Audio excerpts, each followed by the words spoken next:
ಫಲಪುಷ್ಪ ಪ್ರದರ್ಶನವನ್ನು ಬಾಬಾ ಸಾಹೇಬ್ ಅಂಬೇಡ್ಕರ್ ಅವರ ಮೊಮ್ಮಗನಾದಂಥ ಯಶವಂತ್ ಅಂಬೇಡ್ಕರ್, ಭೀಮರಾವ್ ಯಶವಂತ್ ಅಂಬೇಡ್ಕರ್ ವಿಶೇಷ ಅತಿಥಿಯಾಗಿ ಈ ಸಮಾರಂಭದಲ್ಲಿ ಭಾಗವಹಿಸಿದ್ದಾರೆ. ಈ ಬಾರಿ ಥೀಮ್ ಏನಪ್ಪಾ ಅಂತಂದ್ರೆ ಬಾಬಾ ಸಾಹೇಬ್ ಅಂಬೇಡ್ಕರ್ ಅವರ ಜೀವನ ಚರಿತ್ರೆ ಮತ್ತು ಅವರ ಕೊಡುಗೆಗಳು, ದೇಶಕ್ಕೆ ಅವರ ಹೋರಾಟಗಳು, ಸಾಮಾಜಿಕ ನ್ಯಾಯದ ಪರವಾಗಿ ಅವರ ಹೋರಾಟಗಳು ನಡೆದಂಥದ್ದು, ಅವರ ಬಾಲ್ಯದಿಂದ ಹಿಡಿದು ಅವರ ಮರಣ ಆಗೋವರೆಗೂ ಎಲ್ಲನೂ ಕೂಡ ತೋರಿಸ್ತಕ್ಕಂಥ ಪ್ರಯತ್ನವನ್ನು ಹಾರ್ಟಿಕಲ್ಚರ್ ಡಿಪಾರ್ಟ್ಮೆಂಟ್ನವರು ಎಸ್ ಮಲ್ಲಿಕಾರ್ಜುನ್ ಅವರ ನಾಯಕತ್ವದಲ್ಲಿ ಮಾಡಿದ್ದಾರೆ.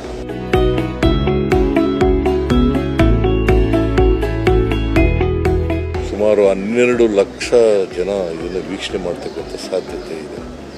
ಅವರೆಲ್ಲರಿಗೂ ಕೂಡ ಅಂಬೇಡ್ಕರ್ ಬಗ್ಗೆ ಅರಿವಾಗಬೇಕು, ಅಂಬೇಡ್ಕರ್ ಕೊಡುಗೆಗಳು ಅರಿವಾಗಬೇಕು, ಸಂವಿಧಾನ ಗೊತ್ತಾಗಬೇಕು. ಸಂವಿಧಾನ ಗೊತ್ತಾದಾಗ ಮಾತ್ರ ನಾವು ಸಂವಿಧಾನದ ರೀತಿಯ ನಡ್ಕೊಳ್ಳಿಕ್ಕೆ ಸಾಧ್ಯ ಆಗ್ತದೆ. ಸುಮಾರು 30 ಲಕ್ಷ ಹೂಗಳಿಂದ ಈ ಫಲಪುಷ್ಪ ಪ್ರದರ್ಶನವನ್ನು ಏರ್ಪಾಡು ಮಾಡಿದ್ದಾರೆ.